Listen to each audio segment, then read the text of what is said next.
Welcome back to another episode of car talk. ہمارے ایک ویور ہیں اظہر عباس صاحب. انہوں نے ہمارے سے سوال کیا ہے کہ جو پاکستان کی اکانومی ہے اس کو کافی ڈنٹ پڑا ہے پچھلے کچھ مہینوں کے اندر, اور جو آنے والا ٹائم ہے اس میں بھی کوئی خاص صورتحال بہتر ہوتی نظر نہیں آ رہی, نہ الیکشن اناؤنس ہوئے ابھی تک.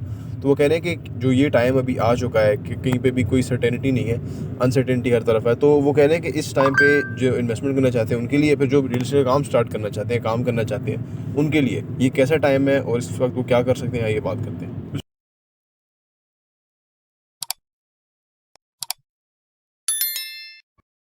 بسم اللہ الرحمن الرحیم. السلام علیکم ورحمۃ اللہ وبرکاتہ. بالکل جی, جو ملکی صورتحال ہے بزنس کے لیے کوئی فیوریبل نہیں ہے اگر آپ اس بزنس کو جوائن کرنا چاہتے ہیں. لیکن ایک بات یاد رہے کہ پاکستان 75 سالوں سے ایسے ہی چل رہا ہے. بدقسمتی سے کبھی بھی کوئی بہت آئیڈیل حالات نہیں رہے. اگر اچھے حالات رہے بھی ہیں تو 1-2 سالوں کے لیے رہے ہیں. جیسے مشرف کا دور تھا تو پہلے 3 سال ملک کی اکانومی بہت اچھی چلی تھی. فوجی دوروں کے اندر, ادوار کے اندر, ایوب خان کے دور کے اندر ڈیولپمنٹ ہوئی, وہ چیزیں ہوئیں. پولیٹیکل جو لوگ ہیں ان کے دور کے اندر کوئی اتنی بڑی جو ہے نا دودھ کی نہریں نہیں بہی. اس کی وجہ یہ ہے کہ ان کی اپنی جو ہے نا کرپشن یا اپنے ان کے جو غلط طرح کے طریقہ کار تھے, اس وجہ سے انہوں نے لوٹ مار کی. پاکستانیوں کو ابھی تک وہ پاکستان نہیں ملا جس کا اقبال نے خواب دیکھا تھا اور قائد اعظم نے جس کی تعبیر کر کے دی تھی. بدقسمتی سے نہیں ملا ابھی تک. یہ گدھ جو آ کے چمٹ گئے, وہ جو انگریز فوج گیا تو بعد میں یہ سارے آ گئے, انہوں نے جبڑ لیا اس کو, اور یہ اشرافیہ اور چند خاندانوں اور چند بااثر لوگوں کے ہاتھوں ملک چلا گیا. اگر آپ اس کو دیکھتے رہیں گے تو شاید آپ ادھر پاکستان میں کچھ بھی نہ کر سکیں. میں سمجھتا ہوں کہ زیادہ تر جو اوورسیز والے گئے ہیں نا باہر, وہ اسی وجہ سے گئے ہیں. لیکن 1 کروڑ تو چلے گئے باہر, لیکن پیچھے جو 22-23 کروڑ ہے وہ تو نہیں جا سکتے نا. تو لہذا ہم نے گراؤنڈ ریالٹیز کے مطابق ہی ایکٹ کرنا ہے اور کام کرنا ہے. تو گراؤنڈ ریالٹیز یہ ہیں کہ حالات تو رہیں گے اس طرح, یا کبھی اچھے بھی ہوں کبھی تھوڑے برے بھی ہوں گے, اور چلتا رہتا ہے. لیکن جو آپ اگر بزنس میں, ریل اسٹیٹ میں یا کسی بھی بزنس میں آنا چاہتے ہیں تو ایک بات یاد رکھیے کہ دنیا بھر میں بزنس جو ہے وہ ڈیفیکلٹ چوائس ہے. لیکن جو یہ ڈیفیکلٹ چیز ہوتی ہے اس کے ریوارڈ اچھے ہوتے ہیں. تو اور جتنی بھی ڈیفیکلٹ چیز کو آپ early in the morning, early in the life, یعنی آپ اس کو فوکس کر لیں, ہٹ کر لیں, تو آپ کی جو مڈل ایج ہے اس کے بعد آپ کے لیے آسانیاں ہو جاتی ہیں. کیونکہ آپ نے نا کافی سارا کام کر لیا ہوتا ہے, جبکہ آپ کے ہمتیں جوان ہیں, اعصاب اسٹرانگ ہیں, طاقت ہے, نیا خون ہے نا. تو وہ اس وقت یہ چیزیں مینیج کر لیں تو بہت اچھی بات ہے. کیونکہ پھر آپ کی جو مڈل ایج کے بعد 40 کے بعد جو آپ کی زندگی ہے اس کے اندر پھر آپ بہت زیادہ ایکسپیریمنٹ نہیں کر سکتے. آپ پھر ایک سموتھ لائف کے ساتھ جاتے ہیں. بلکہ 50 کے بعد تو جیسے میں کر رہا ہوں, 50 کے بعد انسان کو سکھانے کی طرف آنا چاہیے. جو بھی زندگی میں سیکھا ہے وہ آگے لوگوں کو ٹرانسفر کریں, تاکہ آپ کی زندگی کے اندر نا ایک دلچسپی رہے, آپ ایک ویلیوبل انسان رہے نا. کیونکہ 50 کے بعد تو آپ دیکھیں نا, شادی کر لی, بچے پیدا کر لیے, ہنسی خوشی سب دیکھ لیا, اچھی صحت انجوائے کر لی, سب کچھ ہو گیا, اور اس کے بعد پھر ایکسپیرینس گین کر لیا. اب وہ ایکسپیرینس کو دو صورتیں آ رہے ہیں. ایک تو قبر میں لے کے چلے جائیں, مار جائیں.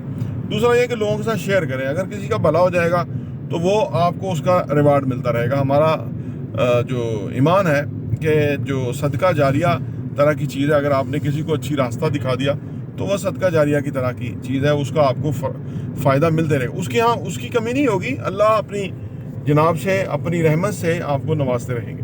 تو لہذا جو بزنس کے اندر آپ نے آنا ہے, یا کوئی بھی زندگی کسی بھی حصے کے اندر ہے, اس چیز کو آپ مد نظر رکھیں کہ یہ ٹف ہوگا. اور ٹف کا فائدہ یہ ہوتا ہے کہ ہماری وہ صلاحیتیں کھل کے سامنے آ جاتی ہیں جو ہم نے کبھی نارمل حالات میں کوشش ہی نہیں کی ہوتی, ان صلاحیتوں کو وزٹ ہی نہیں کیا ہوتا. تو جب مشکل صورتیں ہوتی ہیں تو وہ سامنے آ جاتی ہے کھل کے. اچھا, دوسری بات یہ کہ لائف میں اندر اگر آپ چیلنج لینے والے ہیں, اگر آپ لائف کو اس طرح لیتے ہیں کہ ایک اسٹیریو ٹائپ لائف ہو, صبح شام جاگنے سونے کام کرنے گھر آنے کے اوقات مقرر ہوں, تو پھر آپ نوکری ہی کیجئے, بزنس نہ کیجئے. کیونکہ بزنس میں نا ہر روز ایک نیا چیلنج ہوتا ہے, ہر روز ایک نئی صورتحال ہوتی ہے, اور آپ نے اپنی ہمت سے اس صورتحال کو کنٹرول کرنا ہوتا ہے, اور اس کے بعد آپ نے پھر اگلے دن نئی صورتحال ہے. اسی لیے آپ نے دیکھا کہ کوئی بھی کاروبار نقصان میں نہیں ہے. سرکاری ادارے تمام نقصان کے اندر ہیں.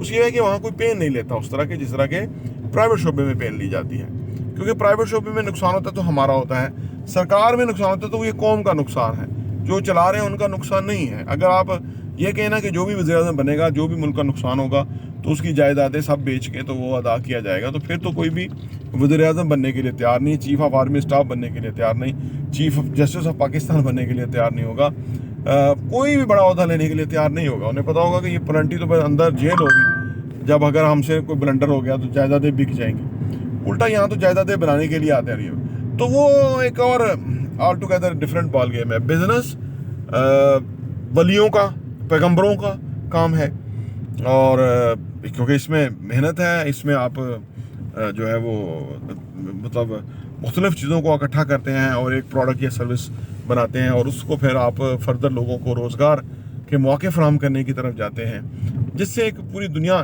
انفیکٹ چلتی ہے۔ تو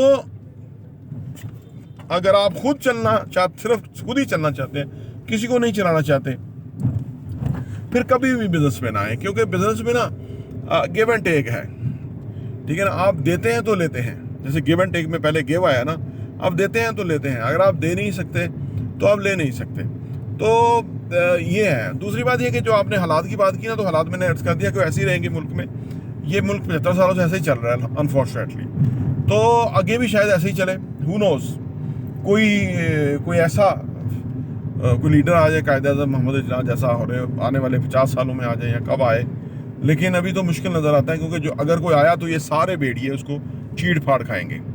آپ نے عمران خان کا حشر دیکھ ہی لیا، کیونکہ یہ لوگ ان لوگوں نے بڑے پنجے گاڑے ہوئے ہیں، خاندار دن خاندار، تو اس کے اندر، اور ان کو نہیں فرق پڑتا کہ لوگوں کے بزنس چلتے کہ نہیں چلتے۔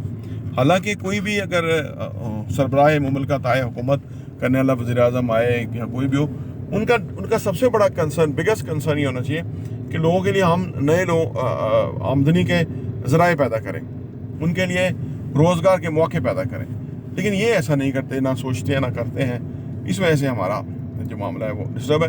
تو بہرحال اگر آپ چیلنج لینے والے ہیں، آپ سرپرائز پسند کرتے ہیں، یا آپ مشکلات سے کھیلنا چاہتے ہیں، تو پھر آپ کاروبار میں آئیں، بہت ترقی کریں گے۔